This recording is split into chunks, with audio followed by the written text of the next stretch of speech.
हाय, hello, नमस्कार. मी चंचल. तर आज मी बनवणार आहे कोथिंबीरची मुटकुळे आणि थोडे कोथिंबीरचे शेंगोळे पण बनवून बघणार आहे.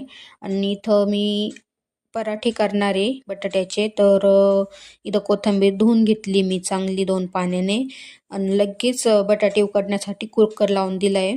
तर पिल्लू मला बोलत होता मला जेवण करायचं आहे. तर त्याला बोलले अजून झालेलं नाही तर तू टी व्ही बघ. आणि आहोंची चालली देवपूजा. तर मी पटकन तयारीला लागले आणि इथं बघा किती पसारा झालाय. इथं पराठ्याचं पीठ मळून ठेवलंय मी गव्हाचं. आधी मी शेंगोळे करून घेणार आहे. तर चला बघा माझे शेंगोळे झाले. खूप भारी लागतात कोथिंबीरचे शेंगोळे, तुम्ही पण करून बघा. तर इथं मी कोथिंबीरचे मुटकुळे टाकले वाफेवर शिजाय. तर चला आता मला पराठे बनवायचे, मी पराठे बनवते. आता झालाय माझा स्वयंपाक, तर आम्ही जेवायला बसलोय. आम्ही जेवण करतोय, तुम्ही या जेवायला. Okay, bye bye.